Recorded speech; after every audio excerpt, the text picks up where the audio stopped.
10वीं कक्षा की पाठ्य पुस्तक कृतिका से ये पाठ आप सबके सामने पेश है। पाठ 2, जॉर्ज पंचम की नाक। इसके लेखक हैं कमलेश्वर जी। और इस पाठ के माध्यम से हम जानेंगे कि किस तरीके से जॉर्ज पंचम की नाक का जो मसला था उसको हल किया गया है जब रानी एलिजाबेथ जो है वो भारत दौरे पर आती हैं। तो शुरू करते हैं पाठ को, और पाठ को पंक्ति दर पंक्ति समझने की एक कोशिश करते हैं। ये बात उस समय की है।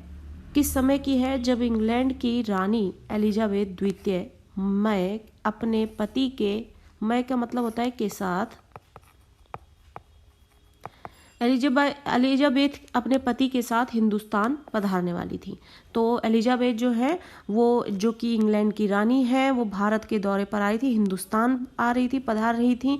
और किसके साथ आ रही थी? वो अपने पति के साथ आ रही थी। अखबारों में उनकी चर्चा हो रही थी। रोज लंदन के अखबारों से खबरें आ रही थी कि शाही दौरे के लिए कैसी कैसी तैयारियां हो रही हैं। यानी कि लंदन से यहाँ पर ये खबरें आ रही थी कि किस तरीके से शाही दौरा इसलिए क्योंकि इंग्लैंड की रानी थी तो स्पेशल तैयारियां की जा रही थी और ये एक शाही दौरा कहा जा रहा था। तो कैसी कैसी तैयारियां हो रही थी इसके बारे में जानकारी बराबर मिलती जा रही थी।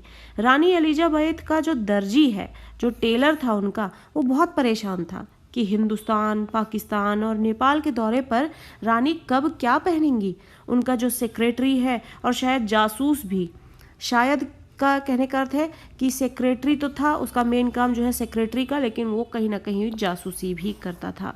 तो उनका जो सेक्रेटरी और शायद जासूस भी उनके पहले ही इस महाद्वीप का तूफानी दौरा करने वाला था। तूफानी मतलब एक रैंडम और जल्दी जल्दी जो एक तैयारी की जाती है उस तरीके का एक दौरा कर रहा था, जिससे कि उनके आने से पहले की सारी चीज़ें यहाँ की पता लग जाए। तो जो इंग्लैंड की रानी एलिजाबेथ का जो सेक्रेटरी था, जो उनका साथ ही जासूस भी था, वो इस महाद्वीप का तूफानी दौरा करने वाला था। तूफानी एकदम से उनके आने से पहले ही वो एक रैंडम यहाँ पर सब कुछ देख कर जाना चाहता था, ताकि रानी के आने पर उनको सब कुछ सही सही और अप टू डेट मिले। आखिर कोई मजाक तो था नहीं, जमाना क्योंकि नया था। फौज फाटे के साथ निकलने के दिन बीत चुके थे,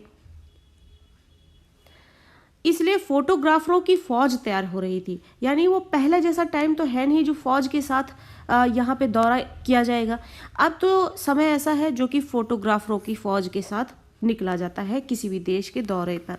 इंग्लैंड के अखबारों की कतरने, यानी कि वहाँ से जो भी न्यूज़ आ रही थी, इंग्लैंड के अखबारों की जो कतरने हैं, हिंदुस्तानी अखबारों में दूसरे दिन चिपकी नज़र आती थी। तो इंग्लैंड से जो हमें अपडेट्स मिल रही थी वो यहाँ के जो अखबार है, हिंदुस्तानी अखबार जो है, उसमें दूसरे दिन एज इट इज़ वो सारी की सारी न्यूज़ हमें यहाँ पर देखने को मिल रही थी। किससे संबंधित? इंग्लैंड की रानी एलिजाबेथ जब आ रही थी तो उससे जुड़ी हर एक चीज़। इवन आपको यहाँ पे बताया गया कि उनका जो दर्जी था वो परेशान था कि भारत, पाकिस्तान और नेपाल के दौरे पर वो क्या क्या पहनेंगी। तो अगर इतनी बारीक खबर भी आ रही है, इतनी इलॉजिकल खबरें भी आ रही थी उनसे संबंधित कि जिनकी कोई ज़रूरत नहीं है कि दर्जी क्या सोच रहा है और उसके बाद उनके नौकर क्या कर रहे हैं, इन सब चीज़ों की भी ज़रूरत नहीं थी। लेकिन हर एक वो चीज़, हर एक वो जानकारी जो रानी एलिजाबेथ से जुड़ी थी वो सारी की सारी हिंदुस्तान में दूसरे ही दिन अखबारों में चिपकी नज़र आती थी कि रानी ने एक ऐसा हल्के नीले रंग का सूट बनवाया है जिसका रेशमी कपड़ा हिंदुस्तान से मंगाया गया है, कि करीब 400 पाउंड खर्चा उस सूट पर आया है। ये बातें भी न्यूज़पेपर में छप रही थी, एज अ न्यूज़ वो हमारे सामने पेश हो रही थी। रानी एलिजाबेथ की जन्म पत्री भी छपी। यहाँ पर जो आप कुंडलियाँ हम हिंदुस्तान में देखी जाती हैं, वो रानी एलिजाबेथ की जन्म पत्री भी अब तैयार कर ली गई। प्रिंस फिलिप के कारनामे छपे, और तो और उनके नौकरों, बावर्चियों, खानसामों, अंगरक्षक यानी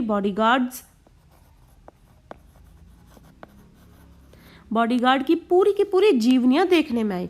आपने अपने किताबों में कई लेखकों और कवियों की जीवनियाँ पढ़ी होंगी, जहाँ उनके जीना मरना, उसकी तारीख और उन्होंने अपने जीवन में क्या क्या किया है, वो सारी चीज़ें पढ़ी, और आपको एक लॉजिक भी समझ में आता है कि उनकी जीवनियाँ हम क्यों पढ़ रहे हैं। लेकिन यहाँ पर रानी एलिजाबेथ के नौकर, बावर्ची, खानसामों और अंगरक्षकों की पूरी डिटेल्स, जीवनियाँ देखने में आ रही थी। उनसे संबंधित हर एक छोटी सी जानकारी भी जो है वो यहाँ पर न्यूज़ बनकर हिंदुस्तान में दिखाई जा रही थी। शाही महल में रहने और पलने वाले कुत्तों तक की तस्वीर अखबारों में छपने लगी। बड़ी धूम थी, यानी कि बहुत ही उत्साह था लोगों में, बहुत धूमधाम से इस चीज़ की तैयारी हो रही थी, बहुत जोर शोर से तैयारी हो रही थी, बड़ा शोर शराबा भी था। शंख इंग्लैंड में बज रहा था और उसकी गूंज जो है हिंदुस्तान में आ रही थी। कहने का अर्थ है कि इंग्लैंड से एलिजाबेथ आ रही थी, लेकिन हिंदुस्तान में उसका इतना ढिंढोरा पीटा जा रहा था। अगर इंग्लैंड में कोई भी जानकारी होती तो एज इट इज़ हिंदुस्तान में पहुंच जाती। तो शंख वहाँ बजता और उसकी गूंज जो है वो हिंदुस्तान में बजती हुई सुनाई देने लगी।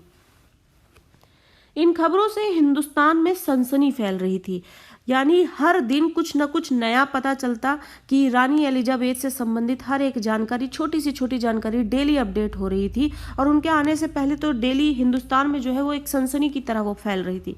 राजधानी में तहलका मचा हुआ था, बहुत जोर शोर हंगामा एकदम, मतलब आप समझ लीजिए आपके बहुत प्यारे जैसे कोई मेहमान आ रहे हो घर में, आपको बहुत पसंद है, आप जिस तरीके से उत्साही होते हैं वही हाल जो है हिंदुस्तान का था जब रानी एलिजाबेथ अपने पति के साथ यहाँ पर भारत दौरे पर, हिंदुस्तान के दौरे पर आ रही थी।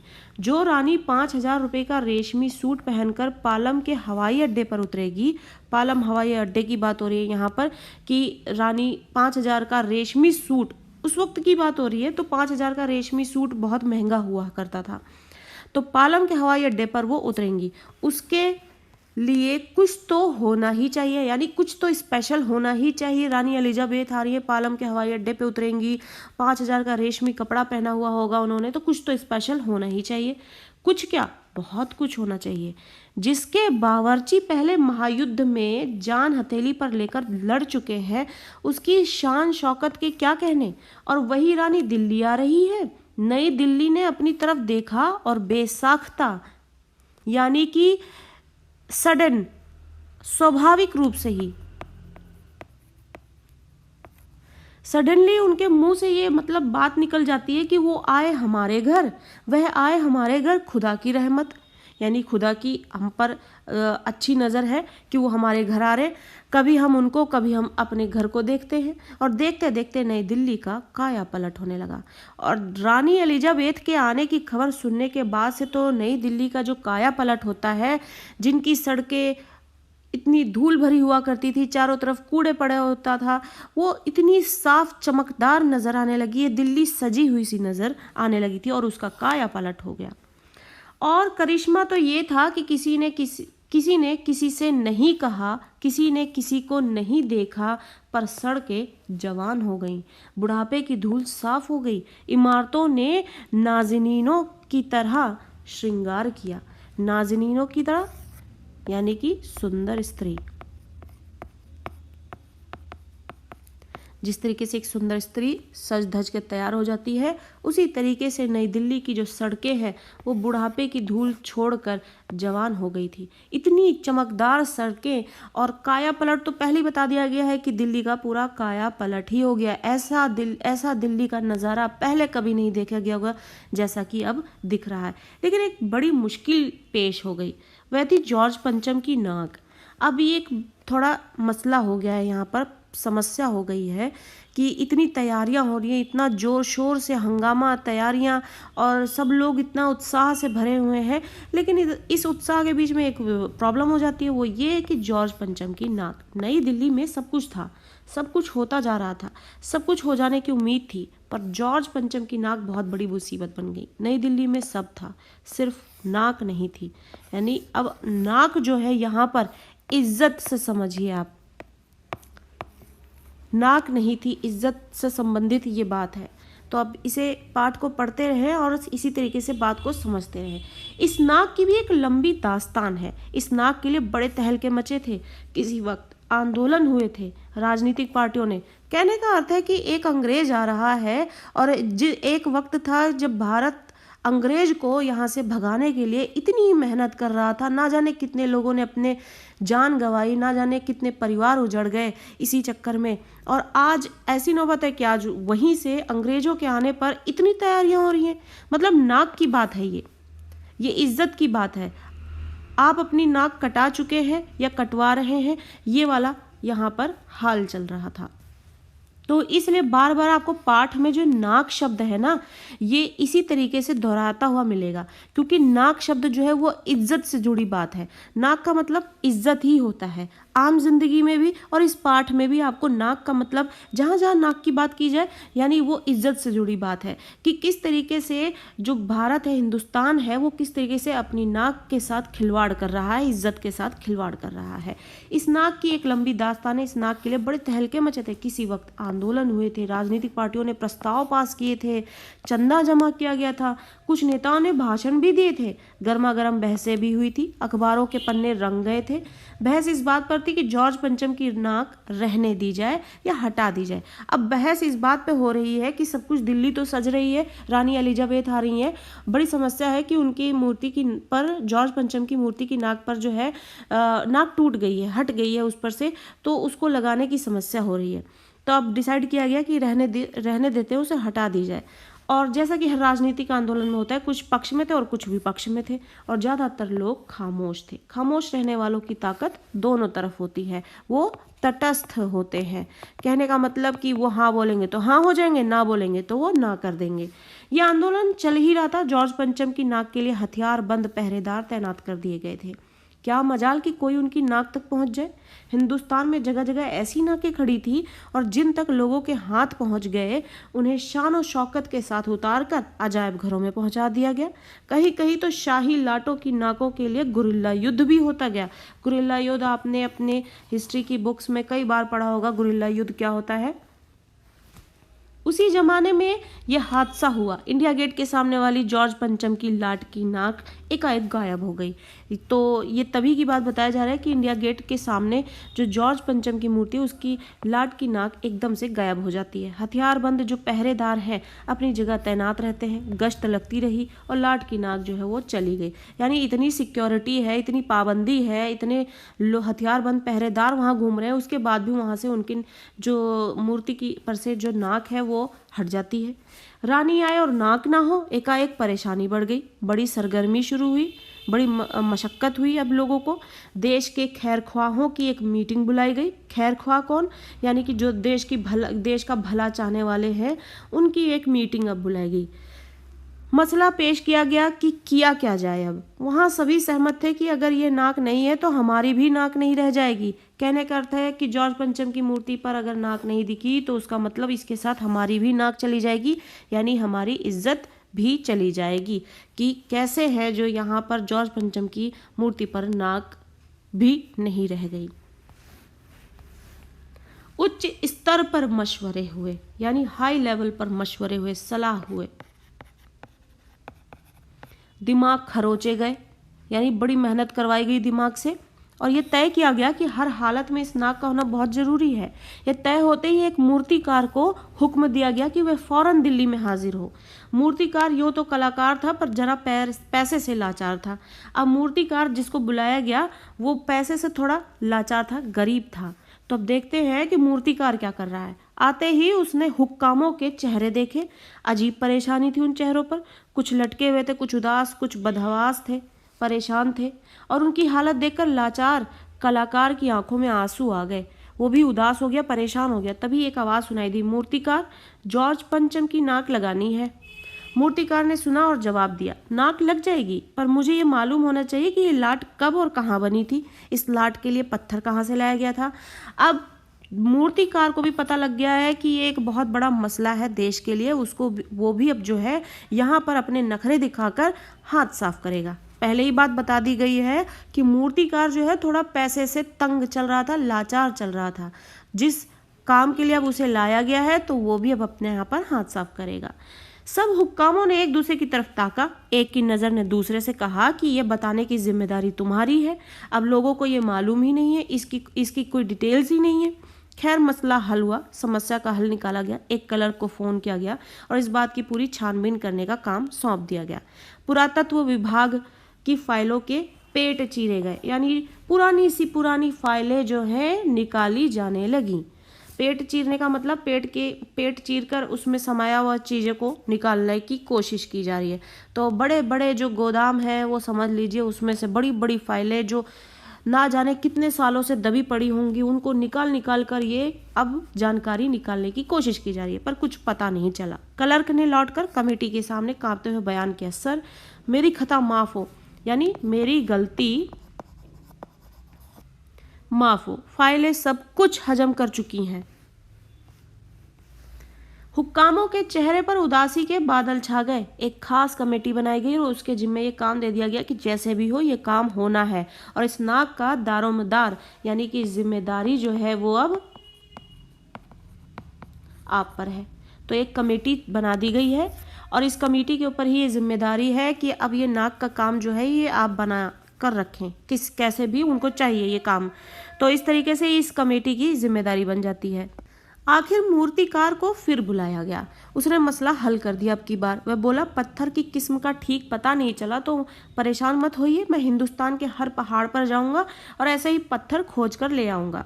कमेटी के सदस्यों की जान में जान आई। अब जैसे ही मूर्तिकार कुछ भी सांत्वना देता है अपनी बातों से, या फिर थोड़ा सी भी आश्वासन देता है, सांत्वना नहीं आश्वासन देता है, आश्वासन मतलब थोड़ी सी उम्मीद, थोड़ी सी उम्मीद कि अब ये काम इस तरीके से मैं करने की कोशिश करता हूँ, तैसे ही कमेटी वालों को, कमेटी के जो सदस्य हैं उनकी जान में जान आ जाती है। सभापति ने चलते चलते गर्व से कहा, ऐसी क्या चीज़ है जो हिंदुस्तान में नहीं मिलती? हर चीज़ इस देश के गर्भ में छिपी है, ज़रूरत खोज करने की है। खोज करने के लिए मेहनत करनी होगी और इस मेहनत का फल हमें मिलेगा। आने वाला ज़माना खुशहाल होगा। ये छोटा सा भाषण फौरन अखबारों में छप गया और ये इतनी सी बात जो है तुरंत के तुरंत अखबारों में छप गई। मूर्तिकार हिंदुस्तान के पहाड़ी प्रदेशों और पत्थरों की खानों के दौरे पर निकल पड़ा। कुछ दिनों बाद वह हताश लौटा। उसके चेहरे पर लानत बरस रही थी। उसने सिर लटकाकर खबर दी, हिंदुस्तान का चप्पा चप्पा यानी कि कोना कोना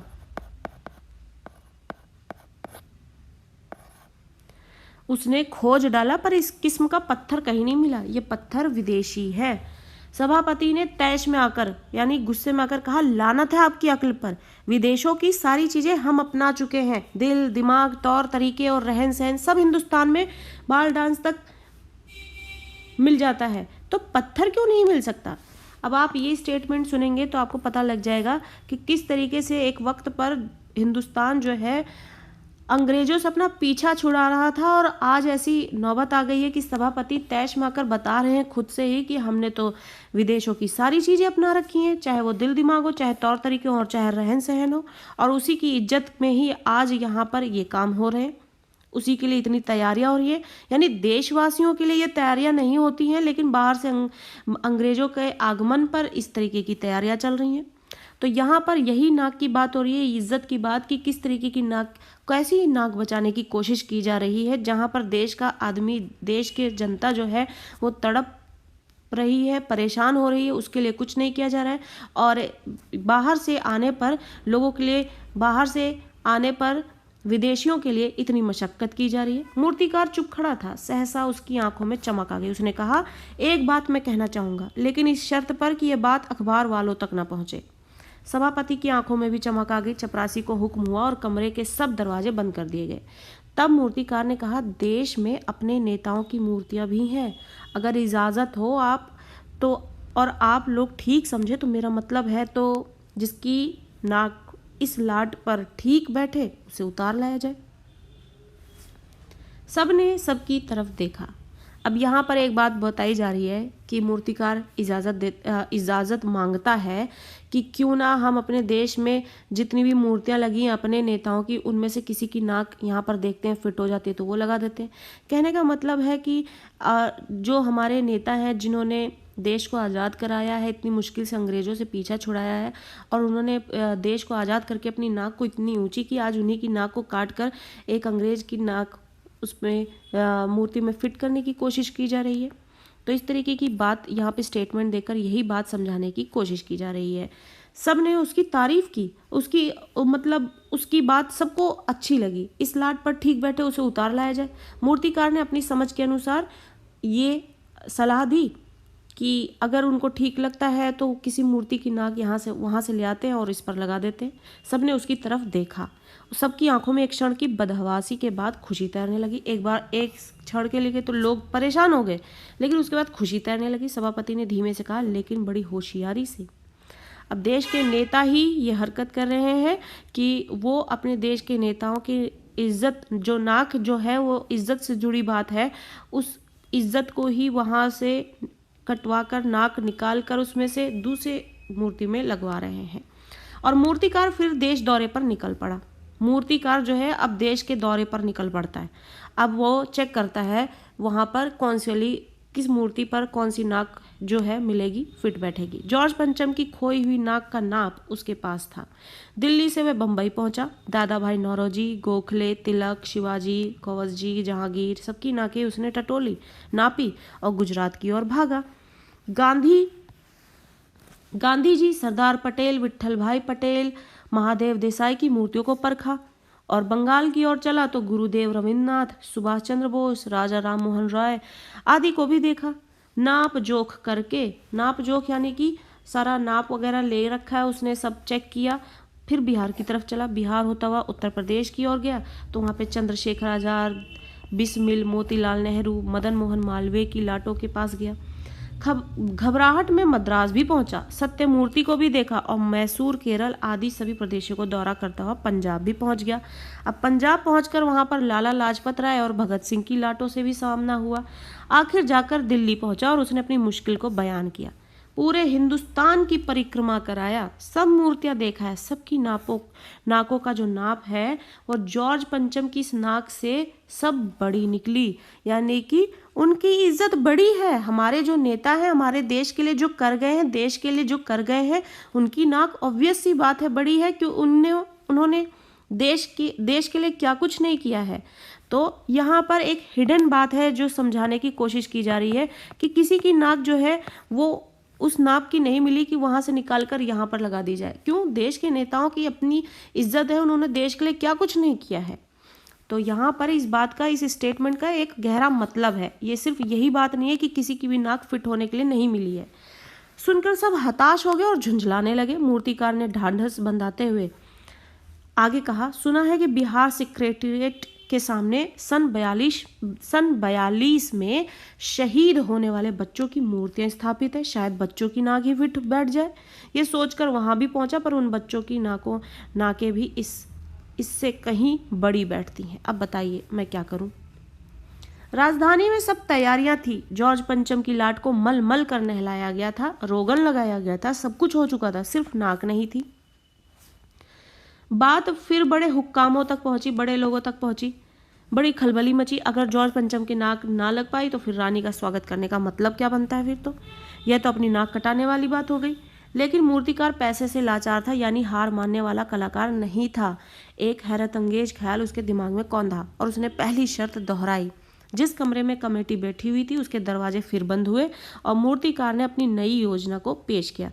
यानी उसने फिर से वही शर्त रखी कि मैं एक फिर से आइडिया देना चाहता हूँ, लेकिन ये बात अखबारों तक नहीं पहुँचनी चाहिए। दरवाजे बंद हो गए। चूँकि नाक लगाना एकदम ज़रूरी है, इसलिए मेरी राय है कि 40 करोड़ में से कोई एक जिंदा नाक काट कर लगा दी जाए। यानी अब सलाह ये मिल रही है कि किसी भी जिंदा आदमी की नाक काटो और लाकर इस मूर्ति पर लगा दो। इस मूर्ति के लिए नाक इतनी ज़रूरी है कि जिंदा व्यक्ति के लिए उसका जीवन इतना ज़रूरी नहीं है। तो ये बात अब यहाँ पर पेश की गई है। बात के साथ ही सन्नाटा छा गया। कुछ मिनटों की खामोशी के बाद सभापति ने सबकी तरफ देखा और सबको परेशान देखकर मूर्तिकार कुछ हिचकिचाया वो और धीरे से बोला, आप लोग क्यों घबराते हैं? ये काम मेरे ऊपर छोड़ दीजिए।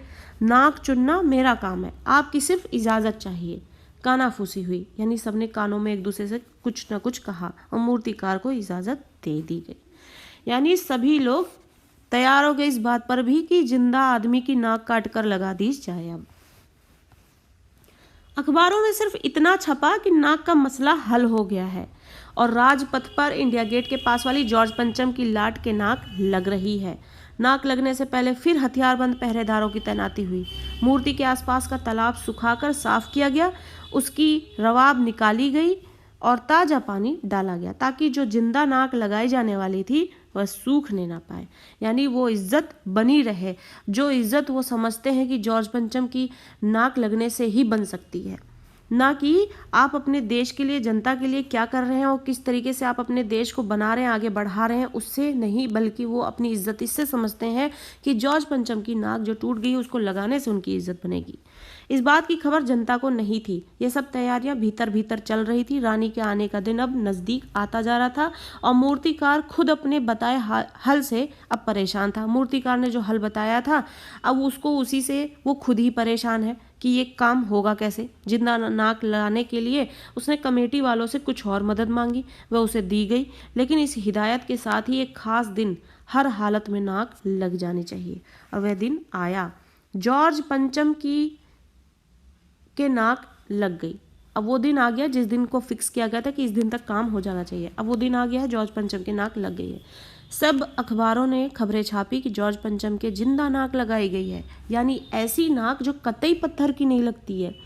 लेकिन उस दिन के अखबारों में एक बात और गौर करने की थी। उस दिन देश में कहीं भी किसी उद्घाटन की खबर नहीं थी।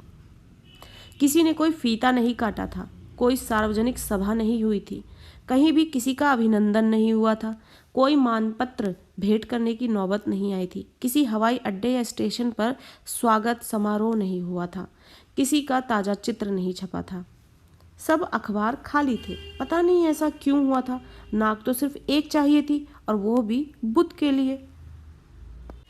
तो इस तरीके से आप देखेंगे कि इस पाठ के अंदर ये बताया है लेखक ने, नाक जो कि इज्जत का सिनोनिम है। ये सिर्फ इस पाठ में नहीं है, आम जीवन में भी आप देखेंगे कि अरे ये तो नाक की बात है, यानी कि इज्जत की बात है। तो ये नाक जो है हमेशा से सिनोनिम रहा है इज्जत का, यानी हमारी नाक की जो है बनी रहे, इसके लिए ही ये सारी कोशिश की जाती है कि एलिजाबेथ आ रही हैं तो देश की इज्जत बनी रहनी चाहिए। और देश के जो आप देख रहे हैं रखवाले हैं, जो खैर ख्वाह हैं, जैसा कि पाठ में बताया गया था, वो देश के खैर ख्वाह ये समझते हैं कि देश के जो इतने बड़े बड़े नेता हैं, जो देश की आज़ादी के लिए क्या कुछ नहीं कर गए, कुर्बानी दे गए और कितने कितने आंदोलन किए, उन सब की नाक जो है उन लोगों के लिए कुछ भी मायने नहीं रखती। वो उसको भी, बल्कि आप ये कह सकते हैं कि पहले तो मूर्ति तक ही ये बात थी, फिर उसके बाद जिंदा व्यक्ति पर भी आ गई ये बात, और जिंदा व्यक्ति के लिए भी उनकी नाक का उनके लिए कोई वैल्यू नहीं है। उनको सिर्फ और सिर्फ ऐसा लगता है कि जॉर्ज पंचम की मूर्ति पर अगर नाक लग जाएगी तभी उनकी इज्जत बनेगी। इवन आप देखेंगे कि बाद में ये भी बताया गया कि छोटे बच्चों की जो मूर्ति है उनकी नाक पर भी, उनकी नाक का भी अगर माप मिल जाता तो वो उस मूर्ति पर लगा देते। कहने का अर्थ ये है कि उनको ऐसा लगता है कि जो देश की इज्जत है वो इसी तरीके से है, ना कि इस तरीके से कि वो आप अपने आप को अपने कामों से आगे बढ़ता हुआ दिखाए। और वो आज उन्हीं लोगों के आगमन में इतना खुशी मना रहे हैं, इतना उत्साह दिखा रहे हैं, देश में इतना काया पलट होता हुआ दिख रहा है। देश की जनता के लिए ये सब नहीं किया जा रहा है, बल्कि बाहर से आने वाले व्यक्ति के लिए, अंग्रेजों के लिए, जिसको एक वक्त पर भगाने के लिए, देश को आज़ाद कराने के लिए इतनी मेहनत की गई है। तो इसी के लिए जॉर्ज पंचम की नाक इस पाठ का नाम है, जिसके जरिए ये बताने की कोशिश की जा रही है कि हमारे देश में अपनी इज्जत जो है वो किस तरीके से अंग्रेजों के जरिए वो आज भी अपने उससे काम से ये बताना चाहते हैं कि जो अंग्रेज हैं वो कहीं ना कहीं आज भी हमसे ऊपर है। लेकिन जब मूर्तिकार उन मूर्तियों से नाक का माप लेकर उन मूर्तियों से लेने जाता है नाक का माप, लेकिन बताता है कि सबकी नाक बड़ी निकलती है, इवन बच्चों की भी नाक बड़ी निकलती है। कहने का अर्थ है कि वो ज़्यादा इंपॉर्टेंट है देश के लिए, ना कि ये जो बाहर से आ रहे हैं, एलिजाबेथ आ रही है और उनकी इज्जत में आप ये सब काम कर रहे हैं, तो वो ज़्यादा चीज़ ज़रूरी है। तो मूर्ति के हर एक मूर्ति का नाप लेने पर, हर मूर्ति का नाप लेने पर भी उसकी नाक भी बड़ी निकलती है जब जॉर्ज पंचम की नाक से। तो ये इसके जरिए ये बताने की कोशिश की जाती है कि जो मूर्ति की नाक भी है, जो उसकी इज्जत है वो भी इतनी बड़ी है जितनी कि एक मूर्ति की नहीं है, एक जिंदा व्यक्ति की भी नहीं है। इतना बड़ा उनका बलिदान है, इतने बड़े उनके योगदान है इस देश के लिए। तो ये हमारे खैरख्वाहों को, देश के जो खैरख्वाह हैं, यानी कि उसका ध्यान रखने वाले हैं, इज्जत करने वाले जो बताते हैं, उनको ये चीज़ें समझनी चाहिए। होप कि आपको ये पाठ यहाँ पर समझ में आया होगा। अगर पाठ आपको समझ में आया बेहतरीन तरीके से तो चैनल को सब्सक्राइब करें।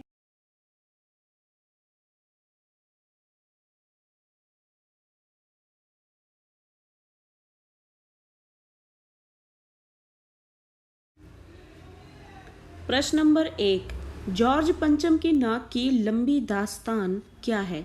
पाठ में हमने जो जॉर्ज पंचम की नाक के विषय में पढ़ा है, उस पाठ के अंतर्गत जो कहानी हमें बताई गई है वो कहानी क्या है, वो दास्तान क्या है? जब हमने पाठ पढ़ा है तो उसमें हमने देखा है कि जॉर्ज पंचम की नाक यानी उनकी उस मूर्ति पर से जो नाक है वो नाक जो है टूटी हुई है और रानी एलिजाबेथ जो है वो भारत आने वाली हैं, जिनके आने की खुशी में भारत में जो है जोर शोर से जो है भारत को सजाया जा रहा है, जैसा कि पहले कभी नहीं देखा गया है। और ऐसी ऐसी खबरें सुनने को मिल रही हैं कि उनसे संबंधित यानी एलिजाबेथ रानी एलिजाबेथ से संबंधित हर वो एक छोटी और बारीक जानकारी मिल रही है न्यूज़पेपर्स के माध्यम से। तो इस तरीके की चर्चा करते हुए पाठ में हमें जॉर्ज पंचम की नाक के विषय में पढ़ने को मिलता है कि किस तरीके से एक मूर्तिकार को लिया जाता है जिससे कि वो जॉर्ज पंचम की नाक जो है वो बना दे दोबारा से, और बार बार वो काम जो है वो असफल हो जाता है। और कई बार हमको उसके जरिए ये भी बताने की कोशिश की गई है कि भारत के बड़े बड़े जो महापुरुष हैं जिन्होंने भारत के लिए इतना कुछ किया है, उनकी नाक जो है देश के नेताओं के लिए छोटी पड़ गई है। उनको जॉर्ज पंचम की नाक जो है सबसे ज़्यादा ऊंची नज़र आ रही है। वो उनकी मूर्तियों से उनकी नाक का जो शेप है उसको हटाकर उससे कुछ लेकर जॉर्ज पंचम की नाक जो है वहाँ पर बनाना चाहते हैं।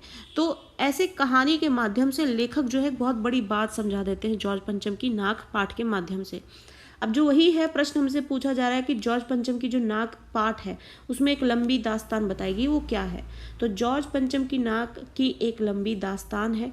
इसी नाक के लिए अखबारों के पन्ने जो है वो रंग गए थे, यानी अखबारों में तरह तरह के जो इससे संबंधित बातें हैं वो उससे न्यूज़ भरी पड़ी हुई थी। जॉर्ज पंचम की नाक की सुरक्षा के लिए हथियारबंद पहरेदार तैनात किए गए थे। क्या मजाल थी यानी हिम्मत थी कि कोई उनकी नाक तक पहुंच जाए। हिंदुस्तान में जगह जगह ऐसी नाकें खड़ी थी और जिन तक लोगों के हाथ पहुंच गए उन्हें शान और शौकत के साथ उतारकर अजायब घरों में पहुंचा दिया गया। कहीं कहीं तो शाही लाटों की नाकों के लिए गुरिल्ला युद्ध भी होता रहा।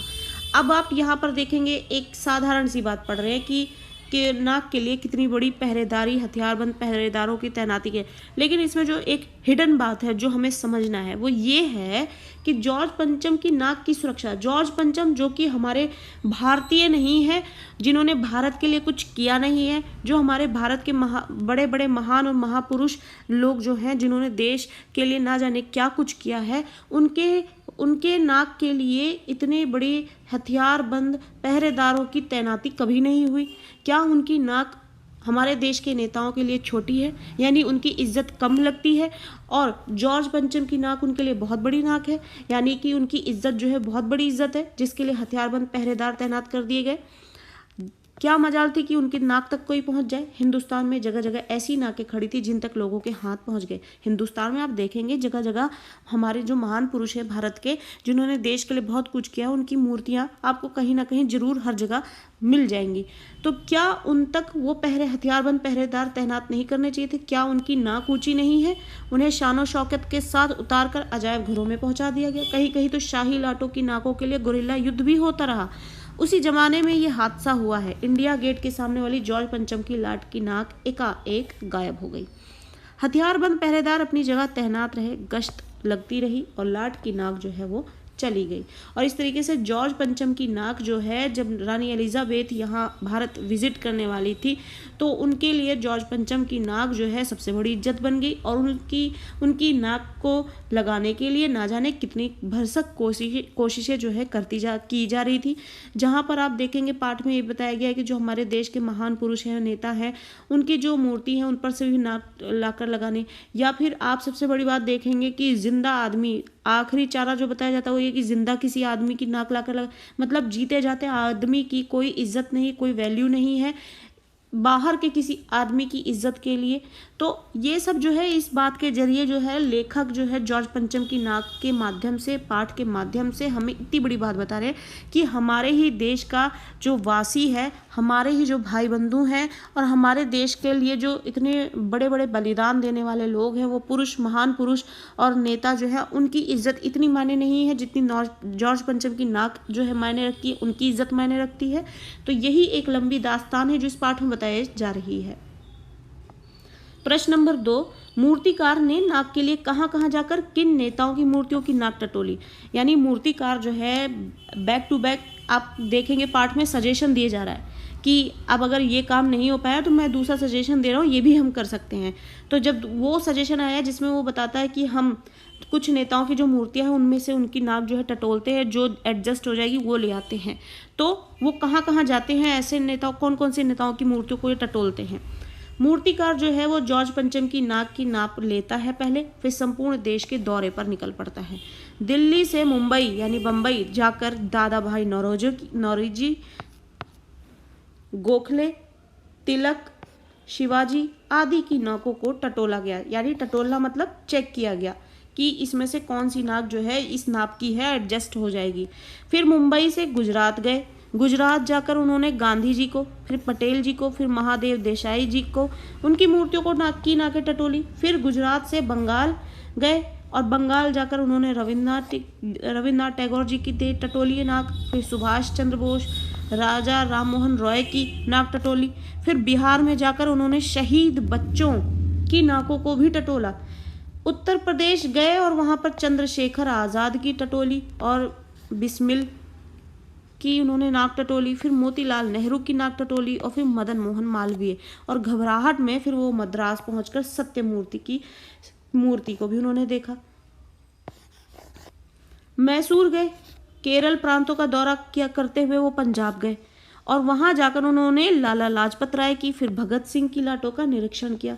यानी इतने लोगों की मूर्तियों की नाक जो है टटोली गई, देखा गया किसकी नाक एडजस्ट होगी। मूर्तिकार बताता है कि नाक जो है इस नाप से सबकी बड़ी है, वो यहाँ एडजस्ट नहीं हो सकती। अब ये बताने का मतलब क्या होता है लेखक का कि हमारे देश के जो महान पुरुष हैं इनकी नाक ज़्यादा बड़ी है, यानी इनकी इज्जत ज़्यादा बड़ी है बजाय कि जॉर्ज पंचम की, जिसके लिए तुम देश के बड़े बड़े महान पुरुषों और नेताओं की नाक टटोल रहे हो, उनको जॉर्ज पंचम की मूर्ति पर उनकी नाक को एडजस्ट करने के लिए, यानी उनकी इज्जत को उसमें फिट करना चाह रहे हो आप। तो क्या है, हमारे जो देश के जो देशवासी हैं, सबसे पहले तो वो सारे महान पुरुष जिन्होंने देश के लिए क्या कुछ नहीं किया, कितना त्याग दिया, बलिदान किया, शहीद हो गए, वो सबसे इम्पोर्टेंस रखते हैं। उसके बाद देशवासी इम्पोर्टेंस रखते हैं। तो हमारे देश की इज्जत सबसे पहले आनी चाहिए या फिर दूसरे देशों की। तो ये चीज़ें जो है यहाँ पर हमें लेखक बताना चाह रहे हैं। प्रश्न नंबर 3, जॉर्ज पंचम की नाक जो है वो पाठ की पृष्ठभूमि पर प्रकाश डाली है। यानी इस पाठ पर जो बताया गया है उसको बताना है हमें। इसमें क्या मुख्य बात है, क्या विषय जो है लेकर चले हैं, वो चीज़ें बतानी है।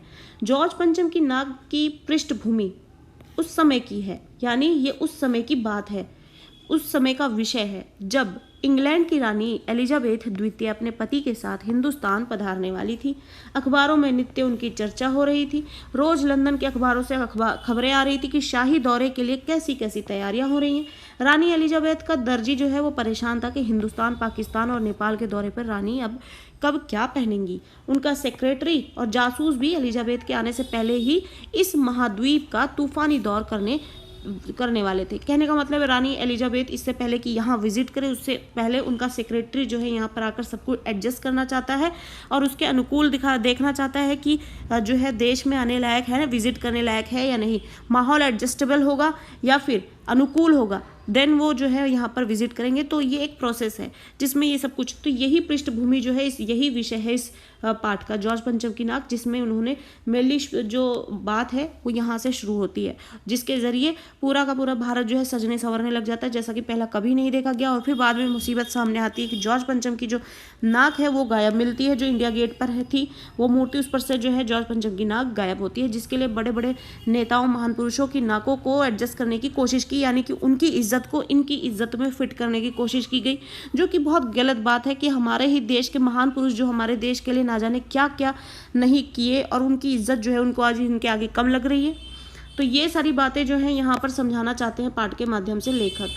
प्रश्न नंबर 4, रानी के दौरे का समय जैसे जैसे नजदीक आ रहा था वैसे वैसे सरकारी तंत्र, यानी जो सरकारी तंत्र है, जो सरकार है, उसके माथे पर बल पड़ते आ रहे थे। बल पड़ना यानी कि परेशानी दिख रही थी। माथे पर बल पड़ने के क्या कारण थे, क्यों, क्या किस चीज़ की टेंशन थी उन्हें, जब जैसे जैसे समय नज़दीक आ रहा था कि रानी जो है वो भारत दौरे के लिए आने वाली, शाही दौरा होने वाला है, तो उनकी टेंशन क्यों बढ़ती जा रही थी। तो रानी के दौरे को लेकर सभी तैयारियां लगभग पूरी हो चुकी थी, फिर भी एक परेशानी आ गई थी जिसके कारण सरकारी तंत्र के माथे पर बल पड़े हुए थे कि उसी समय जॉर्ज पंचम की नाक हथियारबंद पहरेदारों का गश्त लगते हुए भी गायब हो गई। नई दिल्ली में सब कुछ संपन्न दिखाई दे रहा था, यानी नई दिल्ली जो है पूरी तरीके से तैयार थी, एडजस्ट हो चुकी थी, माहौल तैयार कर दिया गया था कि अब रानी एलिजाबेथ जो है यहाँ पर आकर विजिट करें और सब कुछ अच्छा है। लेकिन प्रॉब्लम जो थी वो ये यहाँ पर आ जाती है कि जॉर्ज पंचम की नाक नहीं थी।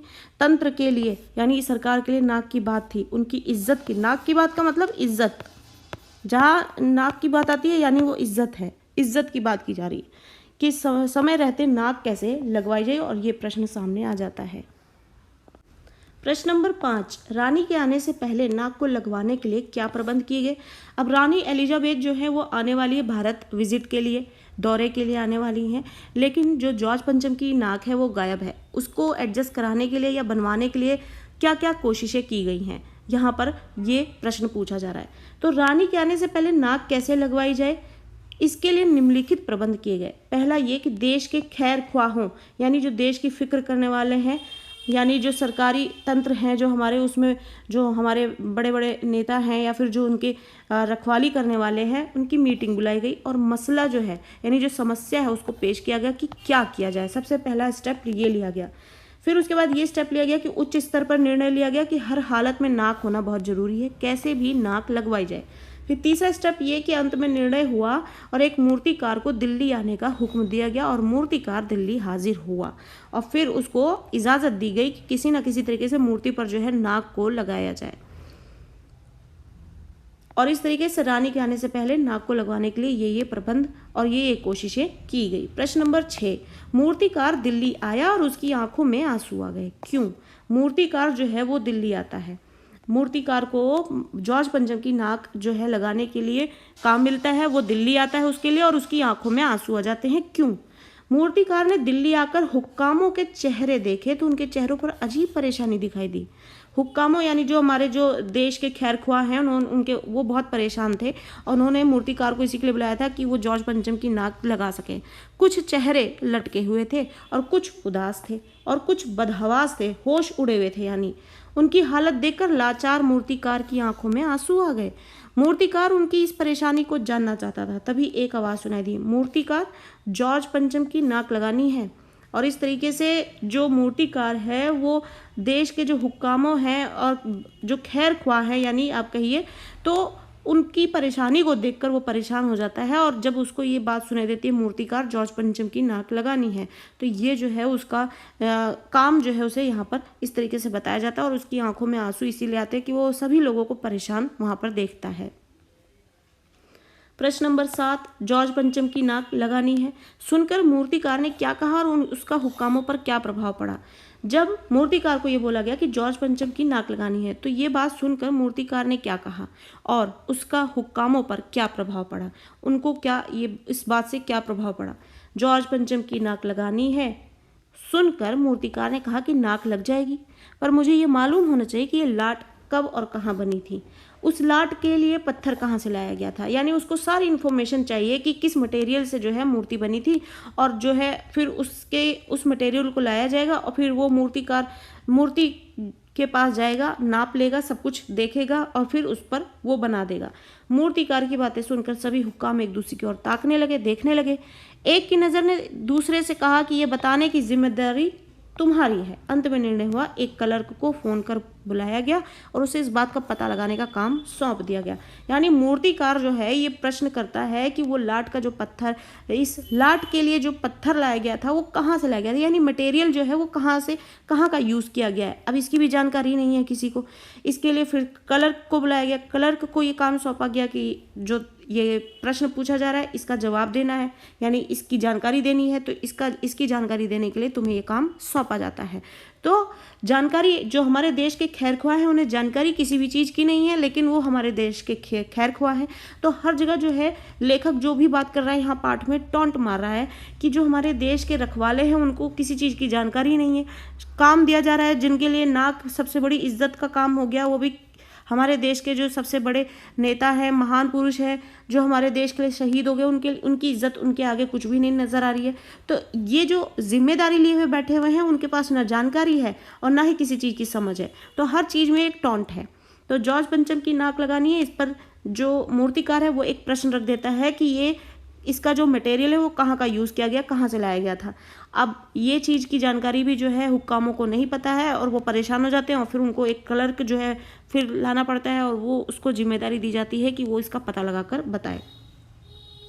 प्रश्न नंबर 8, क्लर्क की छानबीन का क्या परिणाम निकला। अब क्लर्क को ये काम दिया गया है कि पता लगाना है कि यहाँ का इसमें जो है इस मूर्ति में कौन सा मटेरियल यूज़ हुआ था। अब उसने छानबीन की तो क्या परिणाम निकला। क्लर्क ने पूरी मुस्तैदी से छानबीन की। पुरातत्व विभाग, पुरातत्व यानी जो आप पुराने जो हमारे ऐतिहासिक जो चीज़ें हैं वो उस विभाग की जो फाइलें जिनके पास रहती हैं, पुरातत्व विभाग की फाइलों के पेट चीरे गए। पेट चीरने का मतलब कि बहुत सालों से पुरानी फाइलें जो दबी जा रही हैं, जिनको कभी कोई खोलता नहीं है या फिर निकालता नहीं है, आज वो सारी फाइलें खोल दी गई पर कुछ भी नहीं पता चला। क्लर्क ने लौटकर कमेटी के सामने कांपते हुए बयान दिया कि सर मेरी खता माफ़ हो, यानी मेरी जो ये हिम्मत है जो बात लेकर आपके सामने आ रहा हूँ उसके लिए माफ़ी हो। फाइलें सब कुछ हजम कर चुकी हैं, यानी कि फ़ाइलों में कुछ भी नहीं है, फाइलें गायब हो गई हैं। क्या है जो भी है कोई भी जानकारी हमारे पास नहीं है। प्रश्न नंबर 9, क्लर्क को फाइलों में कुछ नहीं मिला तो हुक्कामों ने फिर क्या किया। अब क्लर्क को जब वो काम सौंपा गया है कि पता लगाया जाए कि इस मूर्ति में जो मटेरियल यूज़ किया गया वो कहाँ है, तो फाइलें खोजी गई, फाइलें नहीं मिली, फाइलों में जानकारी नहीं मिली। तो उसके बाद हुक्कामों ने क्या किया। क्लर्क को फाइलों में पत्थर के बारे में कुछ विवरण यानी जानकारी नहीं मिली, तो उस पर हुक्कामों के चेहरे पर उदासी के बादल छा गए।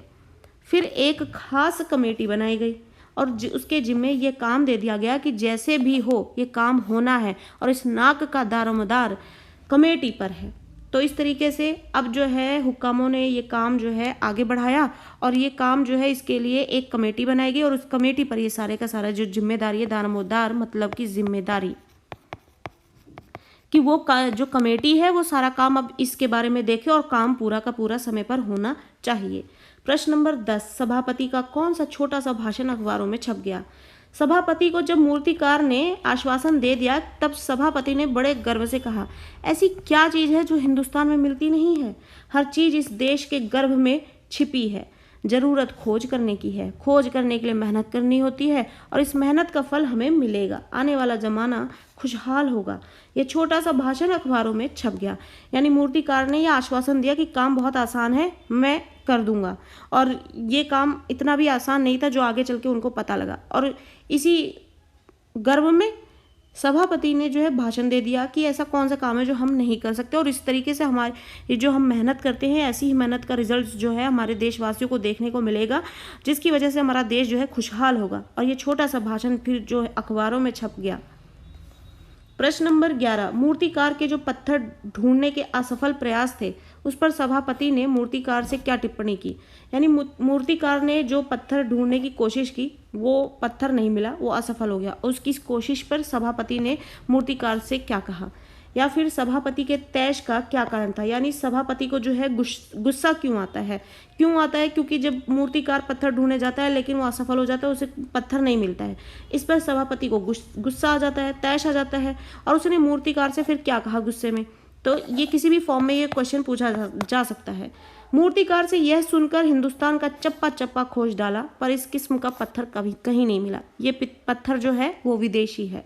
सभापति को तैश आ गया, गुस्सा आ गया, वो एक मतलब आप कह सकते हैं कि जो काम उन्हें वक्त पर चाहिए और बहुत कम समय है उसके लिए तरह तरह की बातें और परेशानियां जो एक के बाद एक आई जा रही है, उससे सभापति जो है उसको बहुत ही ज़्यादा गुस्सा आ जाता है। तो मूर्तिकार जो है पत्थर ढूंढने में असफल हो जाता है। वो हिंदुस्तान का चप्पा चप्पा खोज डालता है पर वो इस किस्म के पत्थर को नहीं पा सकता। सभापति ने तैश में आकर फिर मूर्तिकार से कहा कि लानत है आपकी अक्ल पर, यानी उसको इतना गुस्सा आता है कि फिर वो इसको यानी कि मूर्तिकार को बोलता है कि तुम पर लानत है जो इस तुम्हारी अक्ल पर। विदेशों की सारी चीज़ें हम अपना चुके हैं, दिल दिमाग तौर तरीके रहन सहन, जब हिंदुस्तान में बाल डांस तक मिल जाता है तो पत्थर क्यों नहीं मिल सकता। कहने का मतलब है सभापति अब ये बताते हैं। अब ये चीज़ जो डायलॉग यहाँ पर आपको मिल रहा है तो इससे लेखक ये बताना चाहते हैं कि जो सभापति है गुस्से में आकर तैश में आकर मूर्तिकार को ये बोलता है कि हमने विदेशों की सारी चीज़ें तो अपना ली हैं, दिल दिमाग तौर तरीके रहन सहन, यानी हम हैं हिंदुस्तानी लेकिन हमने तौर तरीके विदेशी अपना लिए हैं, यानी हम अपना असल स्वरूप खो चुके हैं। और हिंदुस्तानी है उन्होंने किस तरीके से अपना जो एक्चुअल अस्तित्व है उसको खो दिया है। इसके माध्यम से लेखक ये बात बताना चाहता है। यहाँ पर सभापति जो है गुस्से में आकर मूर्तिकार को ये बातें बोल रहा है, लेकिन इनडायरेक्ट वे में जो लेखक है वो ये बताना चाहता है कि जो भारतवासी है, जो हिंदुस्तान है जिसे आज़ाद होने में इतने साल लग गए, जिसके पीछे उसने इतनी मेहनत की, ना जाने कितने लोग शहीद हो गए, वो लोग आज़ाद होने के बाद विदेशियों के ही दिल दिमाग को अपना लिए, तौर तरीके रहन सहन अपना लिए। लेकिन इन सब को अपनाने से क्या आप वहाँ की चीज़ें भी अपना लेंगे, वो भी शामिल कर लेंगे अपने जीवन में? यहाँ की चीज़ें और यहाँ की चीज़ें जो यहाँ मिलती हैं वो यही मिल सकती हैं। तो ये सारा पॉइंट है जो लेखक यहाँ पर डिस्कस कर रहे हैं, बताना चाह रहे हैं, इस पाठ के माध्यम से बताना चाह रहे हैं कि हमें इतने साल लग गए देश को आज़ाद कराने में, और आज़ाद होने के बाद क्या होता है कि हम लोगों ने उन्हीं लोगों की चीज़ें अपना ली जिनसे हम आज़ाद होना चाहते थे। प्रश्न नंबर 12, ये बात अखबार वालों तक ना पहुंचे, इस शर्त पर मूर्तिकार ने क्या कहा और इस पर सभापति की क्या प्रतिक्रिया हुई, यानी क्या रिएक्ट किया उन्होंने। यह बात अखबार वालों तक ना पहुंचे, इस शर्त पर मूर्तिकार ने बंद कमरे में ये बात कही, देश में अपने नेताओं की मूर्तियां भी हैं, अगर इजाज़त हो तो और आप ठीक समझें तो मेरा मतलब है तो जिसकी नाक उस लाट पर ठीक बैठे उसे उतार लाया जाएगा। इस पर सभापति ने प्रतिक्रिया यानी कि रिएक्ट किया, और उस रिएक्ट करने पर उन्होंने धीरे से कहा लेकिन बड़ी सावधानी से, यानी कि उन्होंने अपनी इज्जत बचाने के लिए देश की इज्जत को दांव पर लगा दिया। यानी जो देश के जो बड़े बड़े नेता हैं उनकी जो मूर्तियां हैं उस पर से उनकी नाक हटाकर यहाँ जॉर्ज पंचम की जो मूर्ति है उस पर लगाना चाहते हैं। और जब ये चीज़ उनको ऑप्शन सामने रखा जाता है तो सभापति जानते हैं ये चीज़ गलत है, इसके लिए तो वो चुपचाप बोलते हैं कि लेकिन बड़ी सावधानी से, यानी ये बात किसी को पता ना चले कि ये चीज़ कहाँ से लाई गई है और कहाँ लगा दी गई है, यूज़ कर दी गई है। तो इसलिए इस बात में इतनी सावधानी बरती जा रही है, ये जानते हुए भी कि ये काम गलत है, फिर भी उसके बाद भी। तो ये हमारे देश के खैरख्वाह हैं जो हर चीज़ में इस तरीके की परफॉर्मेंस दे रहे हैं, जहाँ पर उनको गलत रास्ते भी अपनाने पड़े तो वो गलत रास्तों को अपना रहे हैं। प्रश्न नंबर 13, अंत में कानाफूसी कर मूर्तिकार को सभापति द्वारा किस बात के लिए इजाज़त दे दी गई। जब मूर्तिकार ने ये ऑप्शन सामने रखा कि देश में बहुत बड़े बड़े नेताओं की मूर्तियां हैं, उन पर से भी हम किसी की नाक लाकर यहाँ पे लगा सकते हैं, तो सभापति ने कानाफूसी की। कानाफूसी मतलब एक दूसरे के कानों में ये बातें की और बात करके फिर सोचा उन्होंने क्या करना चाहिए, फिर उन्होंने किस बात के लिए इजाज़त दी। सभापति द्वारा लोगों से कानाफूसी करके मूर्तिकार को इजाज़त दे दी गई। चूंकि नाक लगना एकदम ज़रूरी है, इसलिए मेरी राय है कि 40 करोड़ में से कोई एक जिंदा नाक काट कर लगा दी जाए। और जब ये ऑप्शन दिया जाता है कि अब जिंदा लोगों की में से किसी की नाक काटकर इस मूर्ति पर लगा दी जाए, तो कानाफूसी करने के बाद सभापति ने ये इस चीज़ के लिए भी इजाज़त दे दी कि किसी भी 40 करोड़ में से किसी एक भी आदमी की नाक काटकर अगर एक मूर्ति पर लगा दी जाती है तो क्या नुकसान है। यानी अपने देश का जो वासी है उसके लिए वो प्यारा नहीं है, और एक मूर्ति के लिए एक जिंदा व्यक्ति की नाक ले लेना जो है उनके लिए ज़्यादा इम्पॉर्टेंट लगता है। तो ये चीज़ें जो है, ये जो देश में जो आंतरिक रूप से जो खोखलापन है उसको यहाँ पर लेखक सामने ला रहे हैं। प्रश्न नंबर 14, सभापति द्वारा मूर्तिकार को जिंदा नाक लगाने की इजाजत दिए जाने पर अखबार वालों ने अखबार में क्या छापा? जब सभापति ने मूर्तिकार को जिंदा नाक लगाने की इजाजत दे दी तो अखबार वालों ने अखबार में क्या छापा? सभापति ने जिंदा नाक लगाने की इजाजत तो दे दी, इस प्रकरण को अखबारों में छापा गया। अखबारों में सिर्फ इतना छापा कि नाक का मसला हल हो गया है और राजपथ पर इंडिया गेट के पास वाली जॉर्ज पंचम की लाट की नाक लग रही है। यानी एक सबसे बड़ी समस्या थी और इस समस्या का हल निकल चुका है, ये पेपर में छाप दिया गया। ये नहीं बताया गया कि किसी भी जिंदा व्यक्ति की नाक ढूंढी जा रही है जिस पर उसको लगाया जाएगा। प्रश्न नंबर 15, अखबार वाले सरकारी तंत्र की इच्छा के अनुकूल भी लिखते हैं और ऐसे कार्यों को छापने से बचते भी हैं जो उनको नहीं करना चाहिए। स्पष्ट कीजिए, जो अखबार वाले हैं वो सरकार जो बोलती है करती है उसकी इच्छा के अनुसार भी काम करते हैं और ऐसे कार्यों को भी छापने से बचते हैं जो उनको नहीं करना चाहिए। यानी वो चीज़ें भी वो बताने की भरपूर कोशिश करते हैं जो उन्हें नहीं बताना चाहिए। तो इस हिसाब से ये करना क्या चाहते हैं, ये चीज़ हमें यहाँ पे स्पष्ट करनी है।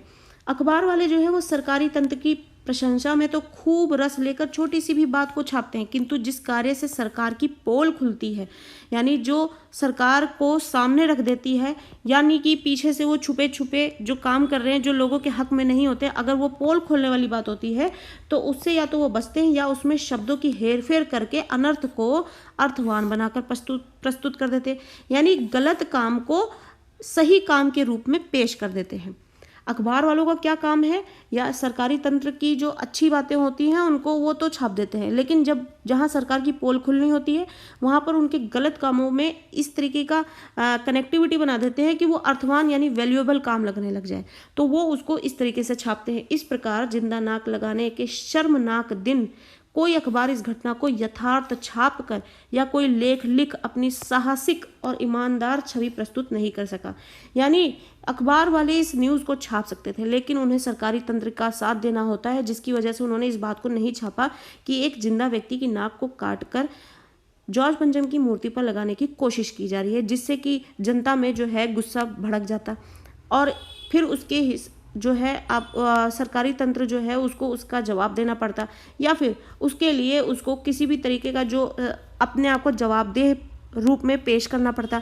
तो इससे बचने के लिए जो है ना तो सरकारी तंत्र सामने आता है और ना ही अखबार वाले सामने आते हैं और इस घटना को यथार्थ छाप कर यानी एज इट इज़ सच जो है उसको छाप कर या कोई लेख लिखने का जो साहसिक यानी हिम्मत वाला जो काम है और अपनी ईमानदारी की छवि प्रस्तुत नहीं करने की हिम्मत किसी में नहीं होती। इस तरह अखबार की जो दुनिया है उसका सरकार से अप्रत्यक्ष यानी इनडायरेक्ट रूप में घनिष्ठ संबंध बना रहता है।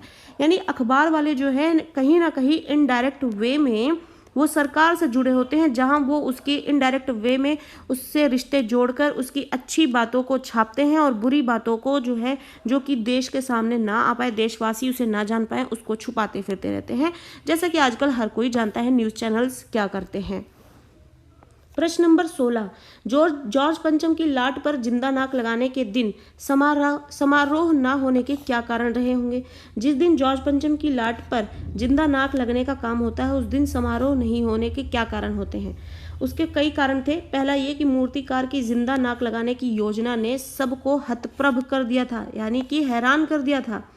मूर्तिकार जो है वो जिंदा नाक लगाने की योजना जो है बताता है, सभापति के सामने रखता है, लोग कानाफूसी करके उस चीज़ के लिए राजी हो जाते हैं। नाक नापने का दायित्व भी उसी का ही था, यानी फिर नाक नापने का जो काम है उसी को दे दिया गया और इसलिए अपनी नाक नापने का जो सबको भय सताया हुआ था। तो ये जो है उस दिन समारोह ना होने का पहला कारण ये था। दूसरा ये संपूर्ण सरकारी तंत्र जो संपूर्ण सरकारी तंत्र है वो बड़े बड़े हुक्काम नाक फिट बैठने ना बैठने के कारण भयभीत थे। यदि उस बार भी नाक ना फिट बैठी तो अपनी नाक कट जाएगी। इस चक्कर में सब लोग जो हैं वो समारोह ना होने के कारण जो है पीछे रहे। तीसरा जो कारण है, हुक्कामों के लिए आज सबसे बड़ा समारोह था कि कैसे भी नाक लग ही जाए, इसलिए सभी इसी व्यवस्था और आशा में लगे हुए थे। चौथा पॉइंट ये था इसका कि सभी हुक्कामों को जिंदा नाक लगाने की पोल खुल जाने और जनमानस यानी कि आम जनता जो है उसके विरोध की आशंका बढ़ रही थी और उसके मन में समाई रही होगी। इस डर से भी जो है लोग सामने नहीं आना चाहते थे। पांचवा पॉइंट है कि हुक्काम भी जानते थे कि बुत पर जिंदा नाक लगाना और किसी की नाक उतारना अनुचित है, यानी कि गलत है। और अपनी लज्जाजनक प्रवृत्ति से अंदर ही अंदर लज्जा अनुभव कर रहे होंगे, और इस वजह से वो शर्म के कारण वो लोगों के सामने नहीं आना चाहते थे, जिसकी वजह से समारोह नहीं होने के कारण बने। तो इस तरीके से जब जिंदा व्यक्ति की नाक जो है एक बुत पर लगाने की कोशिश की गई, उसके प्रयास किए गए और उसकी इजाज़त दी गई, तो इससे बचने के लिए जो है उस दिन नाक लगने के दिन समारोह नहीं हुए, और इसके ये 5 कारण जो है पाठ में हमें बताए जाते हैं। प्रश्न नंबर 17, क्या सचमुच अखबार वालों के पास कुछ भी छापने के लिए नहीं था या और कोई कारण रहा होगा? अपने विचार लिखें। ऐसा नहीं है कि कहीं भी कोई कार्य नहीं हुआ इसलिए उसके पास छापने के लिए कुछ भी नहीं था। जब एलिजाबेथ के कुत्तों, बावर्चियों की तस्वीरें और जीवनियाँ छप सकती हैं तो कैसे कहा जा सकता है कि छापने के लिए कुछ भी नहीं था? क्या उनके पास अपने विचार भी नहीं थे जो संपादकीय और वैचारिक लेख लिखे जाते? कहने का अर्थ है कि अगर उनके पास न्यूज़ नहीं है तो आप देखेंगे न्यूज़पेपर में कई सेक्शन ऐसे आते हैं जहाँ पे एडिटर के पॉइंट ऑफ व्यूज आते हैं, तो क्या उस दिन उनके पास उनके अपने विचार भी नहीं थे? अखबार में कुछ ना छपने का एक ही मुख्य कारण रहा होगा कि अखबार सरकार के कुकृत्यों यानी कि गलत कामों को उजागर करने में ना तो रुचि लेता है और ना ही साहस कर पाता है। यही कारण था अखबार खाली रहने का। कहने का अर्थ है जो सरकारी तंत्र गलत काम कर रही है उसके पास किसी के पास भी हिम्मत नहीं थी कि उस सरकार के जो गलत काम है उनको सामने हिम्मत से पेश कर सके। इसकी वजह से भी लोग जो है पीछे हट गए, अखबारों में कुछ नहीं छपा। एक कारण यह भी हो सकता है कि जिंदा नाक लगने का अखबार वालों ने मौन विरोध किया हो, यानी चुप रहकर उन्होंने विरोध किया हो और इसे सबसे अपमानजनक कृत्य यानी सबसे गलत काम मानकर अपने घर में मुंह छिपाए बैठे रहे हों। तो वो जानते थे कि सरकार गलत काम कर रही है, लेकिन किसी के पास इतनी हिम्मत नहीं थी कि वो उसको सामने हिम्मत से पेश कर सके, ईमानदारी से पेश कर सके और जनमानस तक उस बात को पहुंचाए। और फिर सरकार को भी इस चीज़ का डर था कि जनमानस का बड़ा विरोध जो है उनको ना सहना पड़ जाए, और ऐसी सिचुएशन नहीं थी कि वो उनका विरोध सह पाएँ या फिर उनको ले पाएँ या फिर उनको समझा सकें। तो इस कारण से सब लोग जो है अपना मुंह छुपाए जो है इस गलत काम के कारण बैठे हुए थे। प्रश्न नंबर 18, विदेशी सभ्यता के प्रति बढ़ती हुई रुचि को देखकर लेखक ने किस तरह व्यंग्य किया है? यानी जब सभापति ये बोलते हैं कि ऐसी कौन सी चीज़ें जो हम लोग नहीं कर सकते हैं, जब हमने जो विदेशों की जो है हर चीज़ अपना ली है तो ये चीज़ क्यों नहीं मिल रही है? जब नाक लगाने की बात होती है मूर्ति पर तो, और उसका मटेरियल जो है नहीं मिलता है कहीं पर, तो इसके जरिए जो है लेखक व्यंग्य करता है कि मूर्तिकार ने जब स्पष्ट किया कि जॉर्ज पंचम की मूर्ति का पत्थर भी जो जॉर्ज की तरह विदेशी है, तो सभापति ने खीज में कहा कि जब हम विदेशों की सारी चीज़ अपना चुके हैं, दिल, दिमाग, तौर तरीके, रहन सहन, यहाँ तक कि हिंदुस्तान में बाल डांस तक मिल जाता है, तो फिर पत्थर क्यों नहीं मिल सकता? इस तरह लेखक ने भारतीय जनमानस में पाश्चात्य सभ्यता मतलब विदेशी सभ्यता जो है, विदेशी व्यवहार जो है उसके प्रति बढ़ती हुई रुचि को देखकर एक व्यंग्य किया है कि जिसके लिए इतने लोगों ने अपनी जान से हाथ गंवाई और अपनी जान को गंवाया, अपने घर परिवार की जो है फिक्र ना करके देश के लिए उन्होंने लड़ाई किए, आंदोलन चलाए, उसके लिए देश को उन्होंने आज़ाद कराने की कोशिश की। उसके लिए बाद भी जो लोग हैं उनसे आज़ाद होने के बाद भी लोग उन्हीं की चीज़ों को अपना रहे हैं। ऐसा कैसे हो सकता है कि आदमी कोई दुश्मन है उसका विरोध भी कर रहा हो और उसी की चीज़ों को, उसी की हरकतों को, उसी के व्यवहार को अपना भी रहा हो? तो एक व्यंग्य जो है लेखक यहाँ पेश करता है। प्रश्न नंबर 19, मूर्तिकार को समय की परख है। समय को जानता है, समय की परख करना जानता है मूर्तिकार। वह हाथ में आए अवसर और हुक्कामों की विवशता का खूब लाभ उठाता है। मूर्तिकार जो है जब उसको सामने लाया जाता है तो मूर्तिकार भी जो है उसके भी जो है अपने अनुभव थे, और उसने अपने अनुभवों के आधार पर उस अवसर का इतना फ़ायदा उठाया कि हुक्कामों की विवशता का उसने खूब लाभ उठाया। किसी प्रकार भी इस अवसर को हाथ से निकलने नहीं देना चाहता था। कैसे उस मौके का फ़ायदा उठाया? मूर्तिकार जो है बहुत ही चतुर यानी चालाक, वाक्पटु यानी बोलने में बहुत चालाक था, और अपने लाभ के लिए दुस्साहसिक यानी बहुत ही ज़्यादा जो है वो हिम्मत वाला था और उस कार्य को करने से नहीं चूकता है। वह पैसों के लिए हाथ आए अवसर को खोना नहीं चाहता। चालाक इतना है कि सरकारी पैसे का दुरुपयोग करते हुए पूरे देश का भ्रमण कर लेता है। उसे सरकारी तंत्र की परख है। वो उनकी दुखती नाड़ी को पकड़कर बेवकूफ़ बनाने में ही मात्र सफल नहीं होता, बल्कि उनकी सोच को समाज के सामने लाने में भी समर्थ हो जाता है। किंतु धूर्त इतना है, इतना बेवकूफ़ और मूर्ख है वो कि नाक के नाम पर जिंदा नाक लगाने की सलाह देकर उनकी ही नाक कटा देने की चाल चलता है। दूसरी ओर जॉर्ज की नाक से सबसे नाक ऊंची बताकर देश के महान नेताओं का गौरव बढ़ाने में भी भूमिका निभाता है। इस तरह मूर्तिकार जो है केवल मूर्तिकार ही नहीं अपितु एक चालाक और सुयोग्य व्यक्ति भी है। अब पाठ में जो लेखक हैं वो ये बताते हैं कि जो हमारे देश के रखवाले हैं, जिनको किसी भी चीज़ की समझ नहीं है, बहुत ही पढ़े लिखे और उनको यहाँ पर अपॉइंट किया गया कि वो देश चलाएं, उनके पास बिल्कुल भी किसी भी चीज़ की जानकारी नहीं, ना दिमाग है। और एक सामान्य सा मूर्तिकार जो है उसके पास इतना दिमाग है कि जो देश के नेताओं महान पुरुषों की नाक को ऊंचा बताता है, यानी उनकी इज्जत को ज़्यादा ऊंचा बताता है, और इस तरीके से वो चालाक और सुयोग्य मालूम होता है। और उसे पता है कि जो देश के खैरख्वाह हैं उनकी जो नब्ज़ है उसको टटोल कर उसका फ़ायदा कैसे उठाया जा सकता है। वो अपनी झूठी इज्जत पर मरते हैं और इस तरीके से उनकी झूठी इज्जत का फ़ायदा उठाकर वो पूरे देश का भ्रमण कर लेता है। और इस तरीके से यहाँ पर जो लेखक है तरह तरह से टॉन्ट मारते हुए ये दिखाता है कि हमारे देश की हालत कैसी है।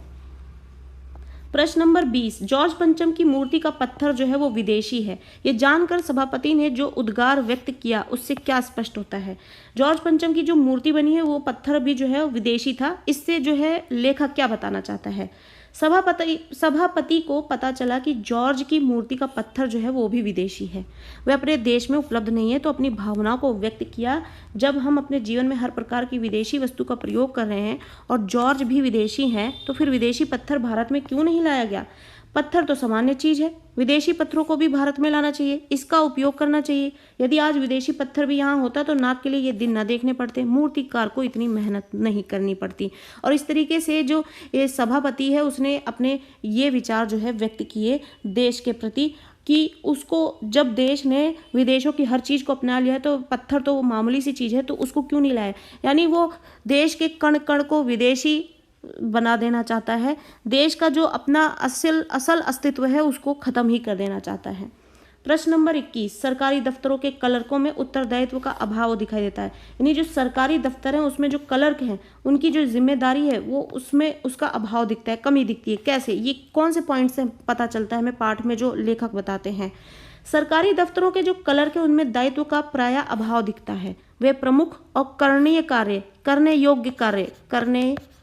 योग्य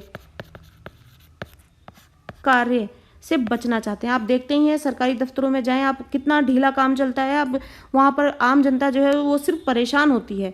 इस कार्य को करने की जिम्मेदारी किसी और की है और ऐसी उनकी सोच बनी रहती है, यानी वो एक दूसरे पर काम टालते हैं और काम कोई भी नहीं करना चाहता है।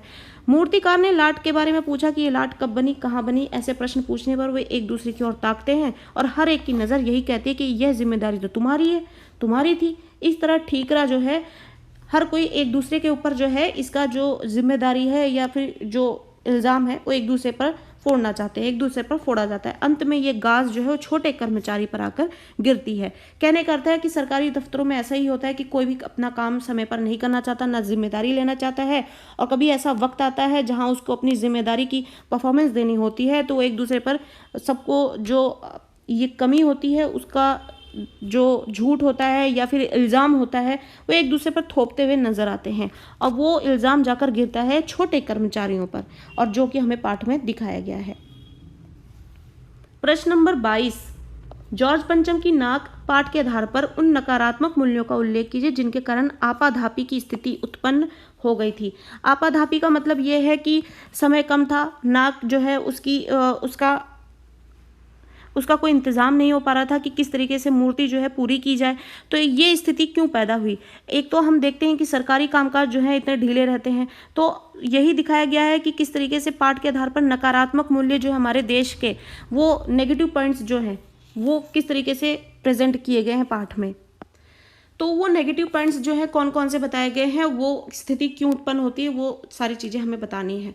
जॉर्ज पंचम की जो टूटी नाक है वो पुनः जोड़ने के लिए नई दिल्ली स्थित सरकारी महकमे में आपाधापी की स्थिति उत्पन्न हो जाती है। हर कोई भागता है, दौड़ता है, सब किसी के ऊपर जिम्मेदारी दी जा रही है, मूर्तिकार बुलाया जा रहा है और जल्दी जल्दी में सारे काम निपटाने की कोशिश की जा रही है। और इस आपाधापी का कारण कुछ लोगों की सोच और नकारात्मक मूल्य थे। ये नकारात्मक मूल्य निम्नलिखित थे। पहला पॉइंट था गुलामी की मानसिकता। देश को आज़ादी मिले इतना लंबे समय बीत जाने पर भी कुछ लोगों के अंदर अब भी गुलामी की मानसिकता बनी हुई थी।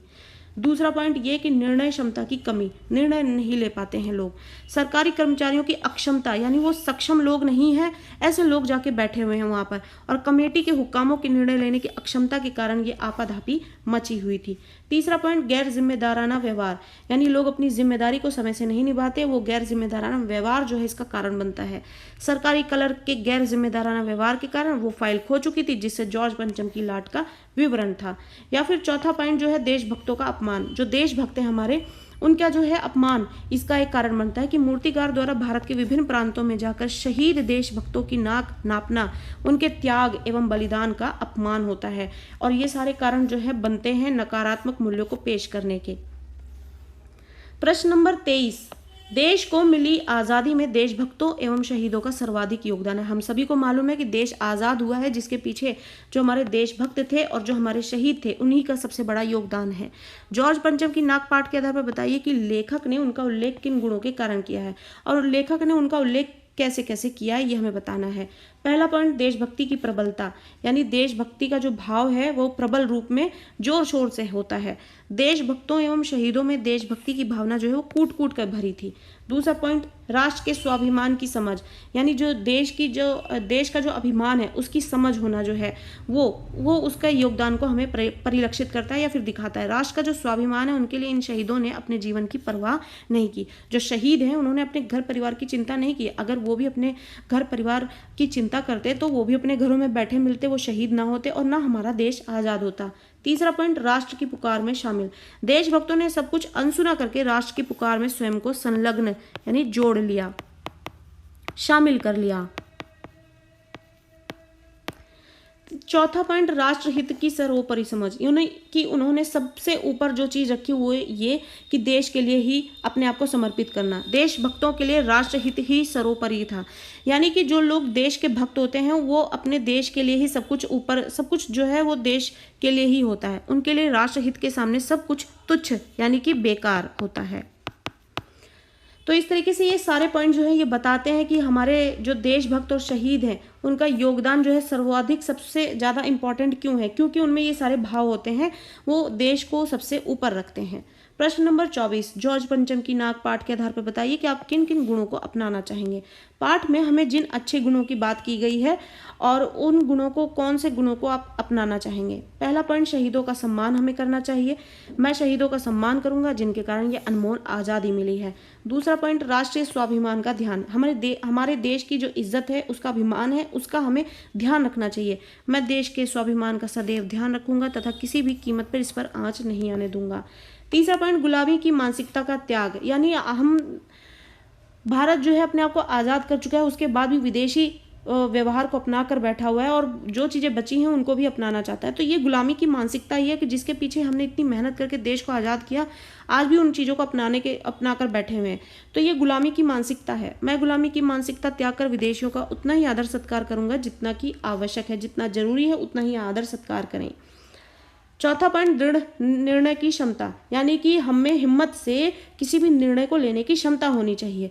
यही कार्य के लिए टालम टोल जो है वाली आदत छोड़कर मैं दृढ़ निर्णय लेने जैसे मूल्यों को अपनाना चाहूँगा। और ये सारे जो गुण हैं उनको अपनाकर मैं एक अच्छा देशभक्त साबित होने की कोशिश करूँगा, यानी कि उसका स्वाभिमान बनाए रखने की जो है कोशिश करूँगा।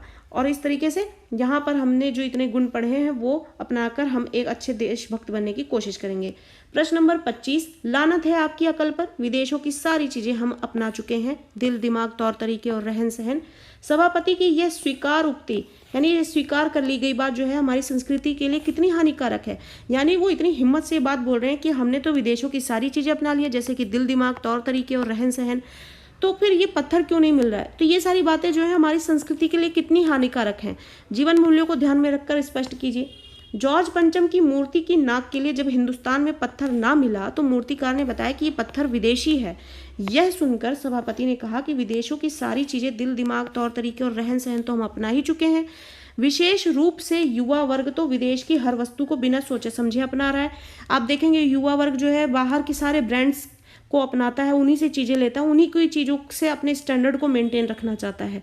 तो ये सब क्या है, ये गुलामी की मानसिकता है। हालांकि इन वस्तुओं का भारतीय संस्कृति से कोई नकारात्मक संबंध तो नहीं है, पर विदेशों की सोच विचार जहाँ भौतिकता, स्वार्थी प्रवृत्ति, भौतिकता यानी कि जो ऐशो आराम की चीज़ें होती हैं, स्वार्थी यानी सेल्फिशनेस, उपभोगवाद को बढ़ावा देते हैं। वहीं भारतीय संस्कृति का मूल आधार त्याग कर, यानी जो भारत का जो की संस्कृति है, भारत में बनी जो चीज़ें हैं उनका इस्तेमाल, भारत की इज्जत, भारत की संस्कृति की रखवाली, ये जो मूल आधार है उसका त्याग करके परोपकार और असहिष्णुता है।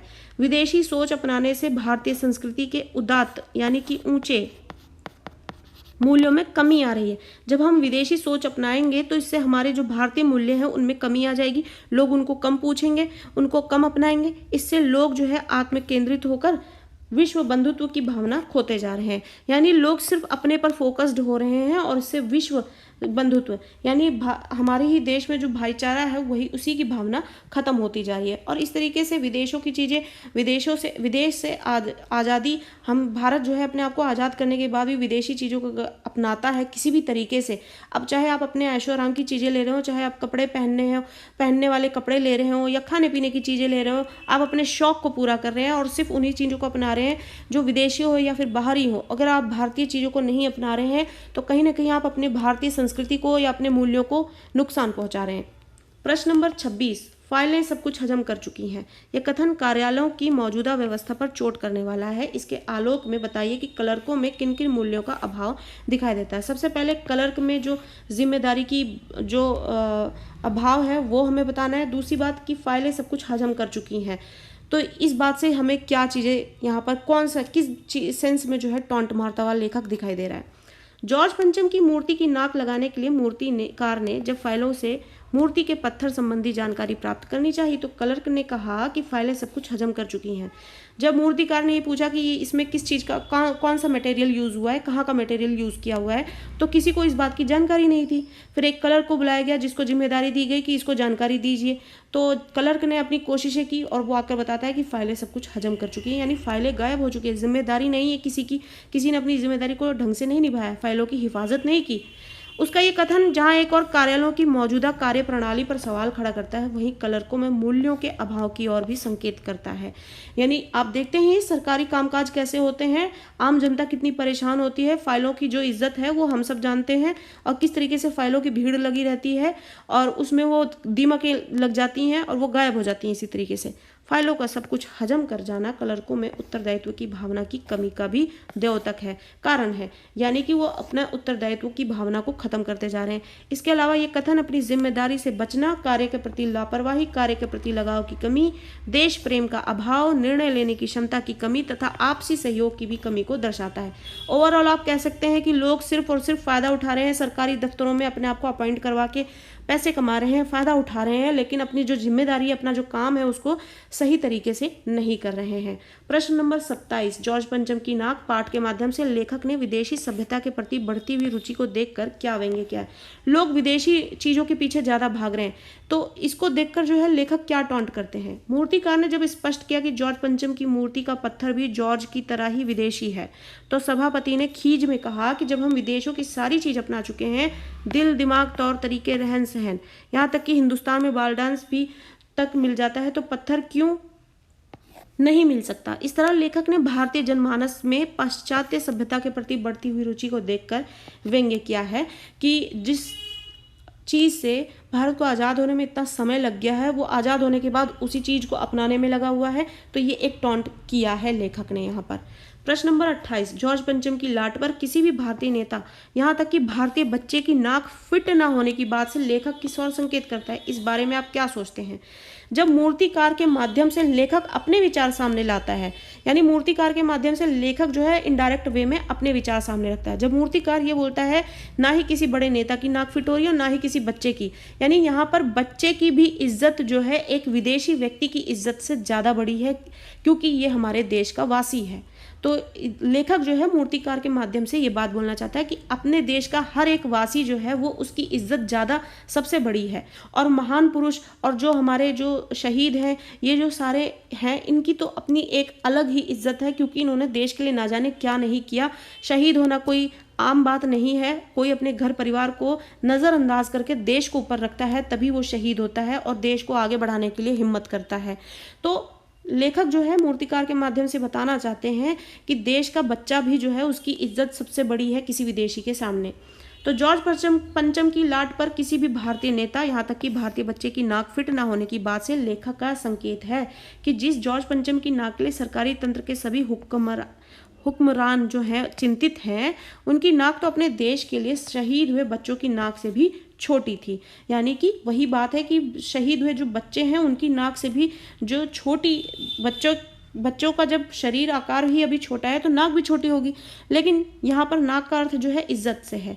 तो अगर बच्चों की नाक जितनी भी बड़ी है, जितनी भी बड़ी नाक है, यानी जितनी भी बड़ी उनकी इज्जत होगी, वो उस इज्जत के मुकाबले में भी नहीं है किसी भी विदेशी की इज्जत। इस माध्यम से लेखक ये बताना चाहता है। इस तरह जॉर्ज पंचम की स्थिति गोखले, तिलक, शिवाजी, गांधी, पटेल, बोस की तुलना में नगण्य थी, छोटी थी। नगण्य यानी छोटी थी। तो पाठ के माध्यम से लेखक जो है बहुत सारे टॉन्ट करता है कि हमारे ही देश के लोग जो हैं कितना खोखलापन लिए घूम रहे हैं, जिसके आज़ाद कराने के लिए लोगों ने ना जाने कितने आंदोलन किए, देश को आगे बढ़ाने के लिए, आज़ाद करने के लिए कितने लोग शहीद हो गए। आज उनकी इज्जत से बढ़कर जो है एक विदेशी की इज्जत उनके लिए ज़्यादा प्यारी हो गई है। तो इस तरीके की चीज़ों को समझाने के लिए लेखक ने बहुत मेहनत की है। इस लेख के माध्यम से, पाठ के माध्यम से देश की इज्जत और स्वाभिमान को बनाए रखने की कोशिश की है। आई होप कि आपको इस पार्ट का से संबंधित हमने जो 28 क्वेश्चन यहाँ पे किए हैं बहुत ही हेल्पफुल होंगे आपके लिए। आपको पेपर में इससे संबंधित कोई भी एक क्वेश्चन इसमें से आपको बड़े आराम से मिल जाएगा, और यही क्वेश्चन होंगे, इससे आगे आपको क्या ही क्वेश्चन मिलेंगे। आप अगर इन्हें अच्छे से समझ जाते हैं, सबसे पहले तो आप पाठ को पढ़ें, समझें, फिर उसके बाद इन क्वेश्चन आंसर्स को समझें, आपको पूरा पाठ जो है बहुत ही अच्छी तरीके से कवर हो जाएगा। आपको दूसरा क्वेश्चंस को ढूंढने की जरूरत नहीं पड़ेगी, ना ही रटने की जरूरत पड़ेगी। आपको पेपर में किसी भी तरीके का प्रश्न आएगा, आप जरूर सॉल्व कर पाएंगे। एक बार में नहीं समझ में आता है, एक बार फिर से प्रैक्टिस करें, लेकिन आपको रटने की जरूरत नहीं पड़ेगी। अगर आप 2 बार समझ कर चीज़ों को